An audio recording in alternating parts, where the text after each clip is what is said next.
amigos, hermanos que nos acompañan en esta mañana. Que Dios los bendiga, sean cada uno de ustedes bienvenidos.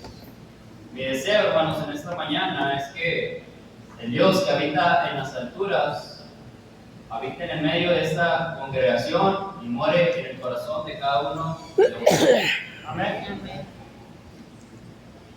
Es un honor, hermanos, para mí estar una vez más al frente aquí con ustedes trayendo el mensaje en esta mañana. Como usted puede observar ahí en la pantalla, el título de este mensaje, este tema, es: en el mundo tendréis aflicción. Y le voy a pedir que me acompañe a abrir su Biblia, por favor, en el libro de Juan, capítulo 16.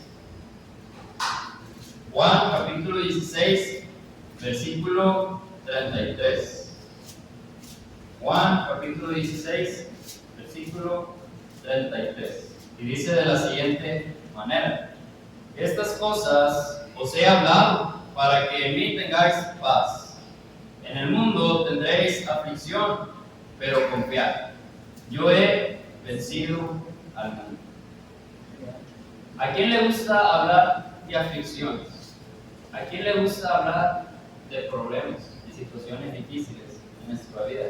¿A quién le gusta experimentar este tipo de aflicciones en su vida? Bueno, yo creo que si le hacemos una encuesta en este momento y le pido que levante la mano a aquel que le gusta sufrir aflicciones en su vida, pues seguramente la mayoría, por no decir que casi nadie levantaría su mano, ¿verdad? Yo creo que a nadie nos gusta padecer aflicciones en nuestra vida.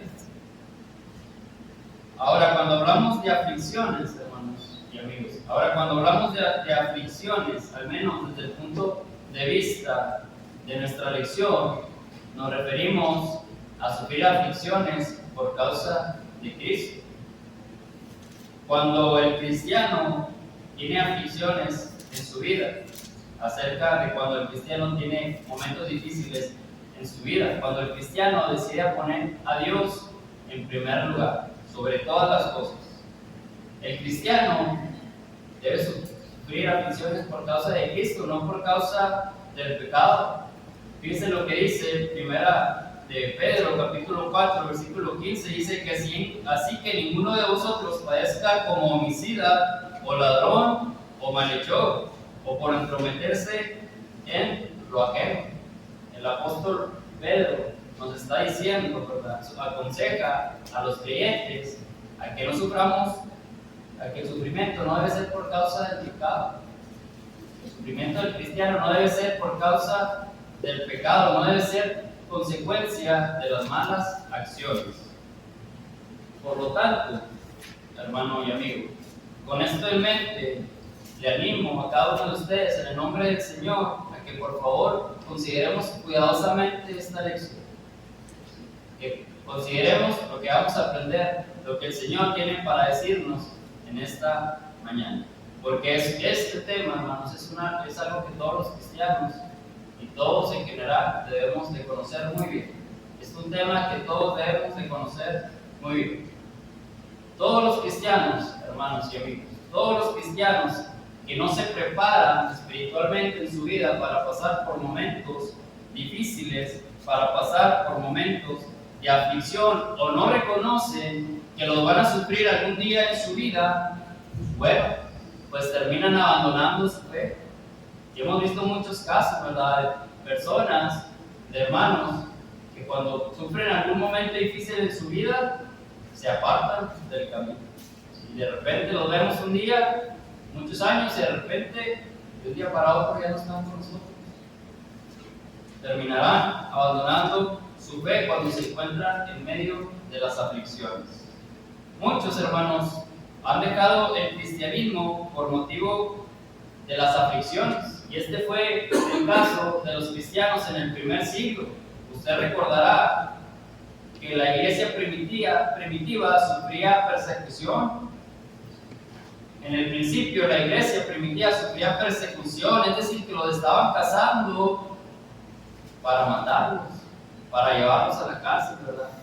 Ellos estaban sufriendo por un tipo de aflicciones, un problema muy grande. Ellos tenían mucho miedo y a causa de esto muchos cristianos del primer siglo terminaron abandonando su fe. Muchos cristianos terminaron abandonando su fe. El escritor a los hebreos, hermanos, escribió al respecto de esto, animándoles a que no abandonaran su fe. Vamos a ver lo que dice Hebreos, capítulo 10, versículo 35 a 39. Acompáñenme en la lectura. Dice: no perdáis pues vuestra confianza, que tiene grande galardón, porque os es necesaria la paciencia para que, habiendo hecho la voluntad de Dios, obtengáis la promesa. Porque aún un poquito, y el que ha de venir vendrá y no tardará. Mas el justo vivirá por fe, y si retrocediere, no agradará mi alma. Pero nosotros no somos de los que retroceden para perdición, sino de los que tienen fe para preservación del alma. Amén. Palabra de Dios. Fíjense cómo el escritor a los hebreos nos está animando, ¿verdad? Nos está animando a que no retrocedamos, a que no abandonemos nuestra fe, porque no somos de los que retroceden, sino de los que tienen fe, que tienen esa certeza, esa seguridad de la preservación del alma. ¿Sí? Estamos confiados, estamos seguros de que tendremos una recompensa después de esta vida, después de la muerte. Pero ¿qué podemos hacer para no abandonar nuestra fe? ¿Qué podemos hacer para no abandonar nuestra fe? Punto número 1, no se sorprenda, amigo y hermano, no se sorprenda. La Biblia establece claramente que si queremos servir a Cristo y hacer su voluntad, vamos a sufrir aflicción. Esta es una verdad. No es como en algunos otros lugares que se les enseña que siempre les va a ir bien. En otro tipo de denominaciones se les enseña que nunca van a sufrir, ¿verdad? Se les predica acerca de la prosperidad, pero no se les enseña acerca de la verdad, que Cristo sufrió aflicciones. Los apóstoles sufrieron aflicciones. La iglesia primitiva sufrió persecución, sufrió aflicciones, ¿verdad? No siempre fue prosperidad. Entonces, debemos de entender que no nos debemos de sorprender, ¿verdad? Esto es un hecho, que vamos a sufrir aflicciones por la causa de servir a Cristo. Fíjense lo que dice Juan 16:33, el versículo de esta clase, tema principal. Estas cosas os he hablado para que en mí tengáis paz. Y en el mundo tendréis aflicciones, eso es un hecho. Pero nos dice el Señor Jesús que confiemos. El Señor Jesús venció al mundo.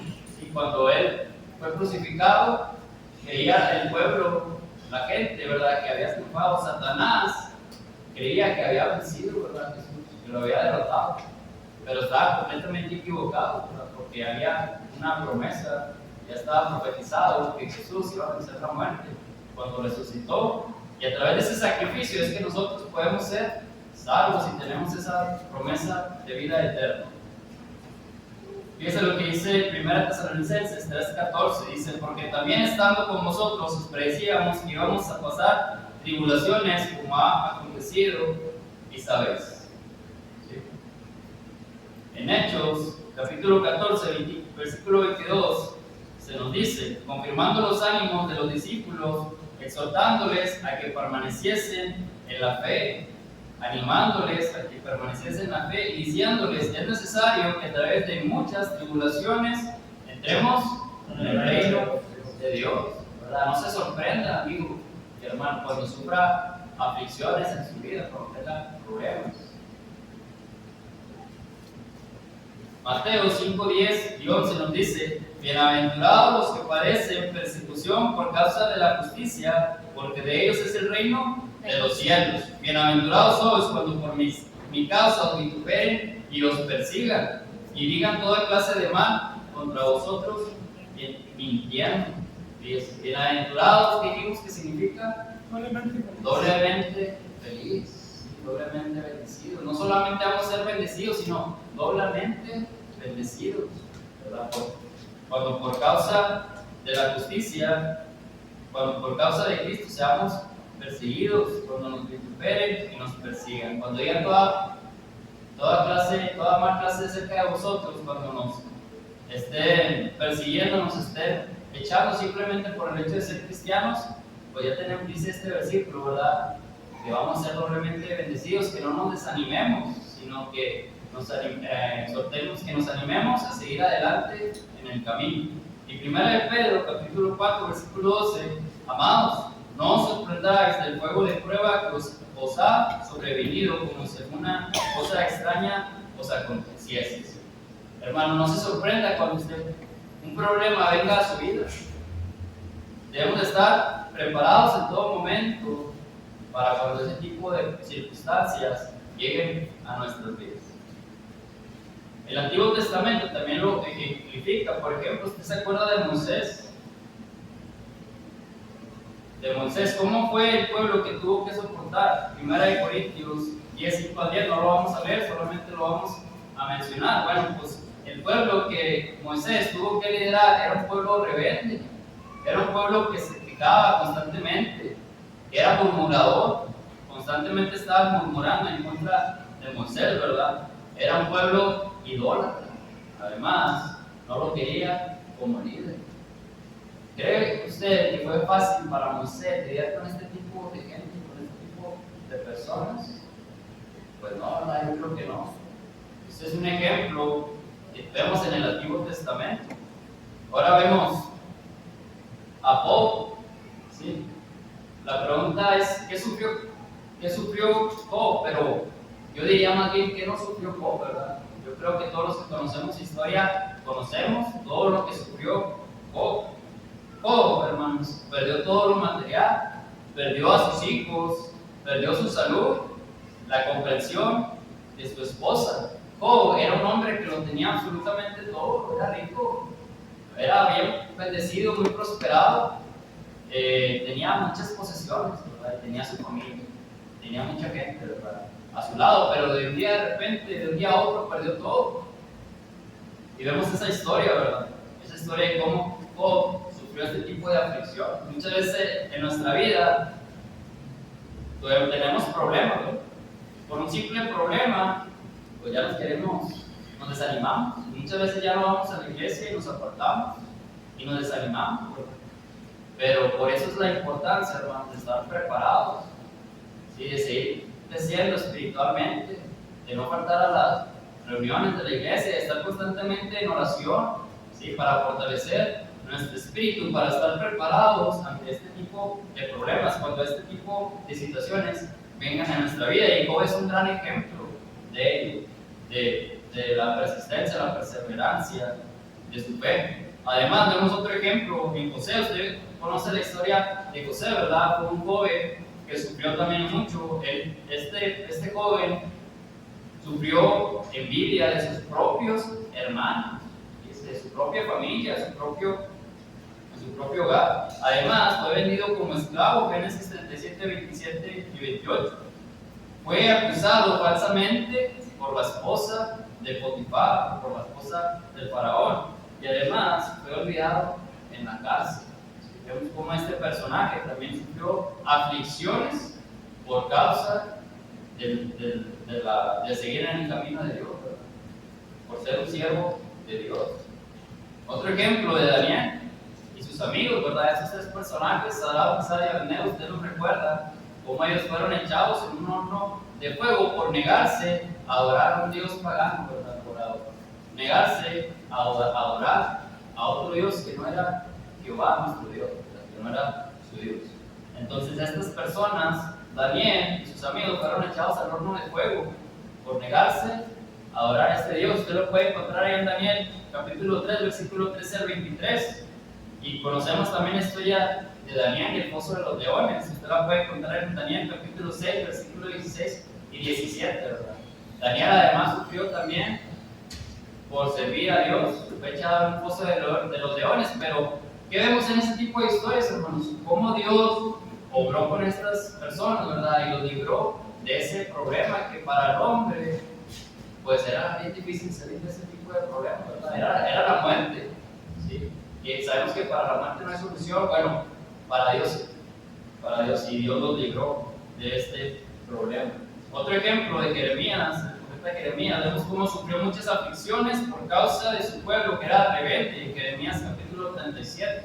Además, fue maltratado por sus compatriotas y echado en una cisterna, ahí en Jeremías 38, 1 al 6.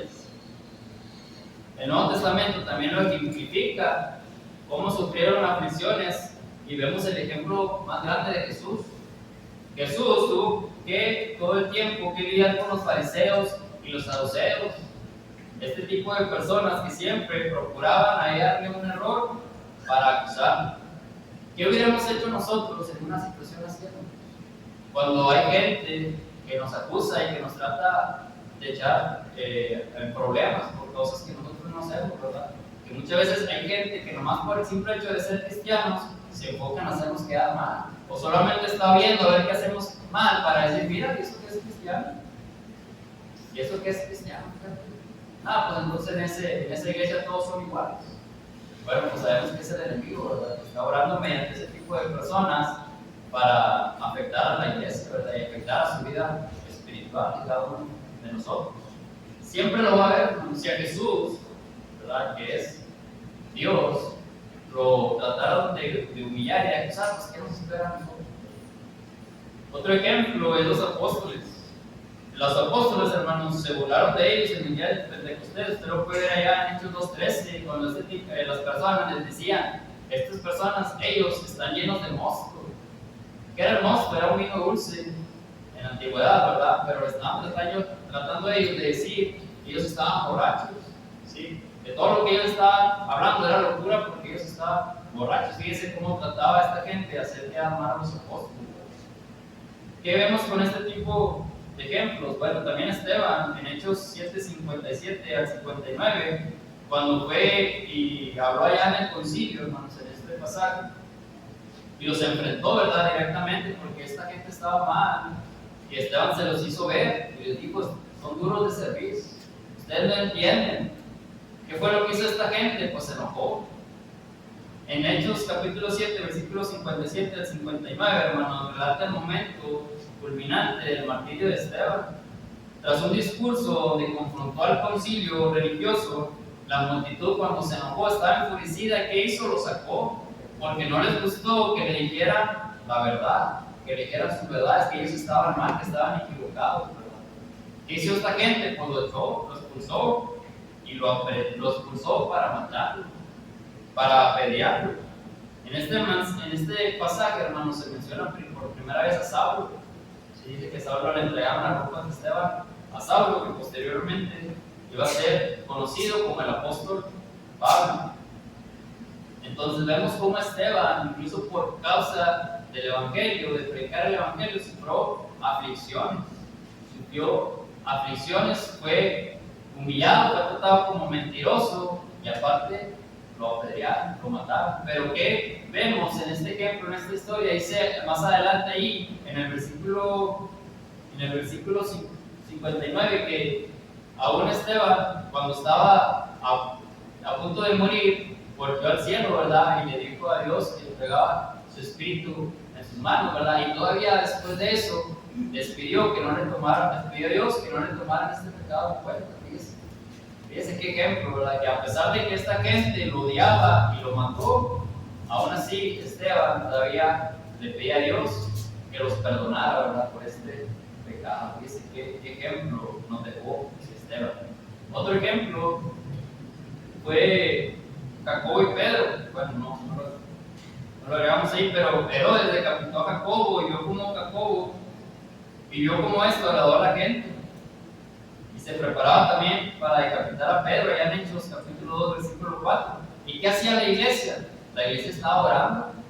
La iglesia permanecía unida en oración por Pedro, y vemos cómo a causa de esto, a causa de que la iglesia se mantenía en oración, Dios los libró de esa sentencia de muerte.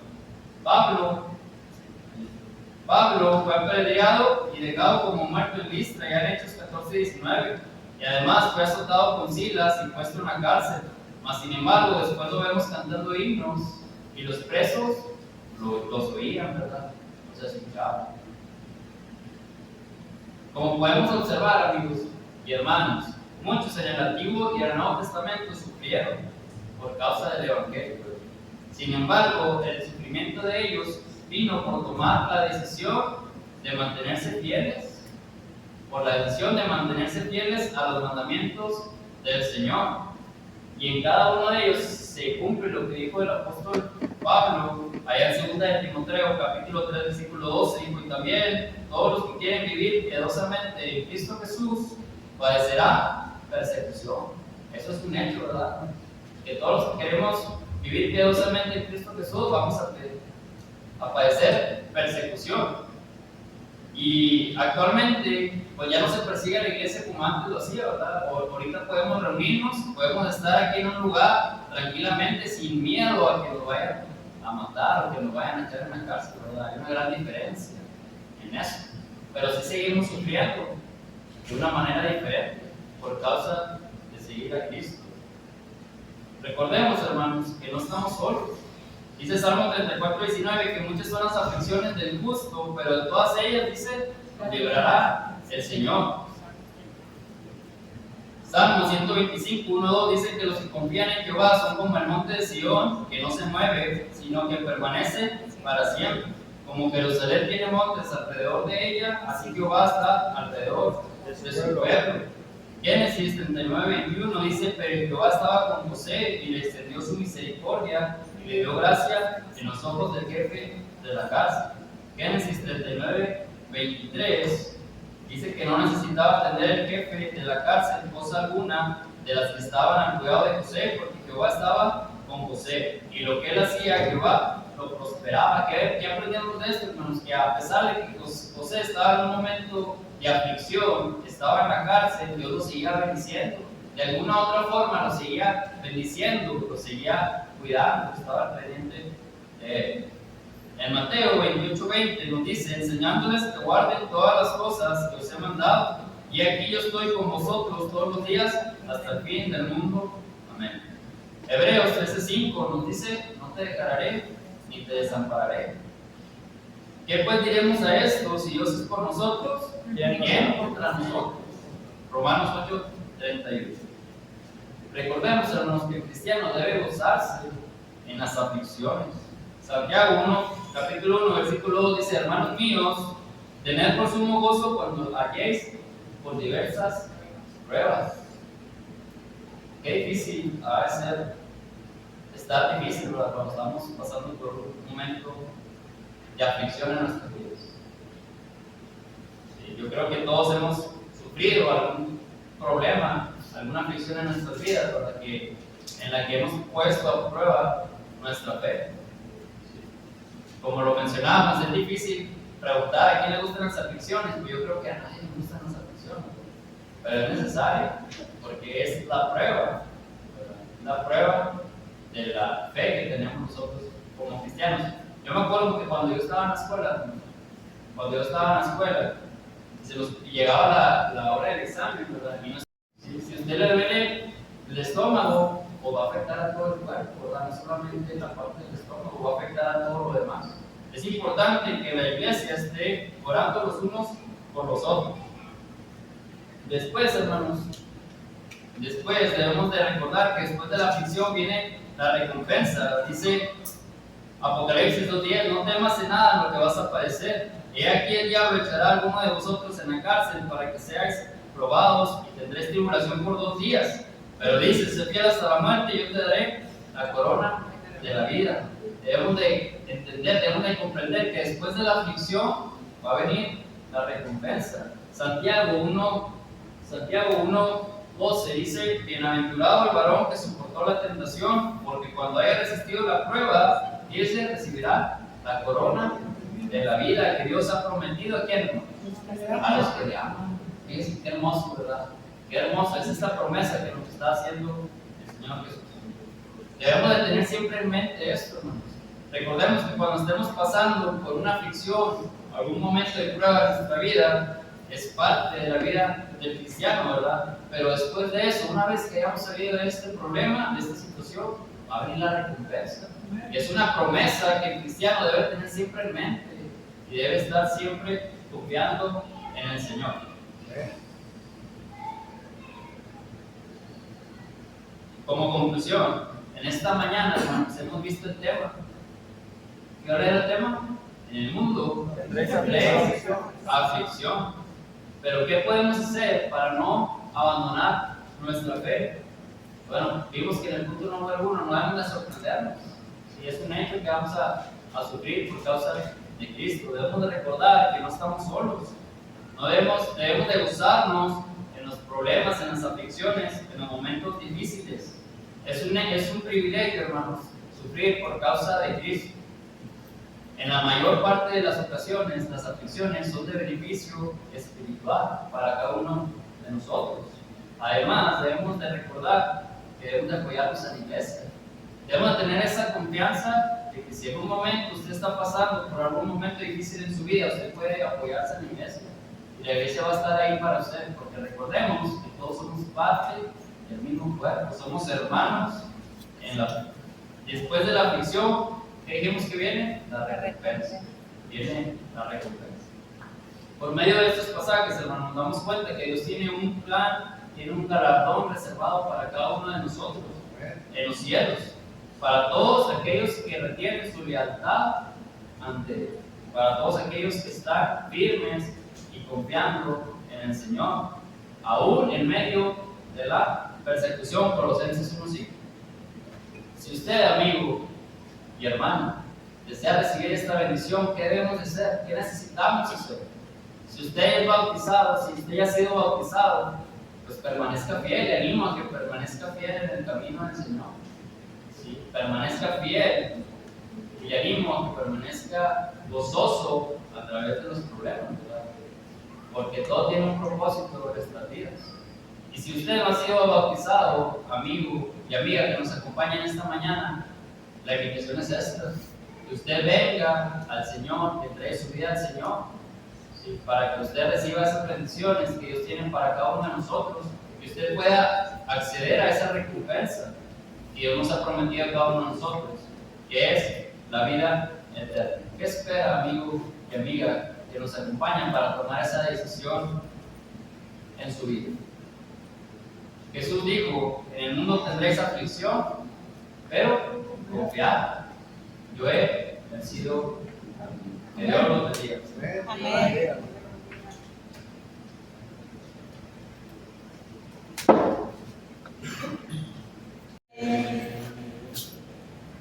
En esta mañana, querido hermano, hemos visto el tema: en el mundo tendréis aflicción.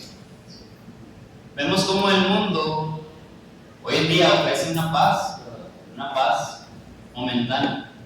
En el mundo hay muchos placeres, hay muchas cosas que son buenas para el ojo humano. Vemos cómo hay muchas cosas que podemos preferir, que podemos elegir antes que escoger las cosas espirituales, ¿verdad? Usted en esta mañana pudo haber estado en 1001 lugares más. Pudo haber estado en el parque, pudo haber estado de viaje, pudo haber estado con su familia, sí, pudo haber estado en algún otro lugar, pero usted decidió en esta mañana estar en este lugar. Usted eligió venir ante la presencia de Dios en este domingo, primer día de la semana. Juan 16:33 nos dice que vamos a tener aflicción, ¿sí? Que vamos a tener problemas, que vamos a sufrir.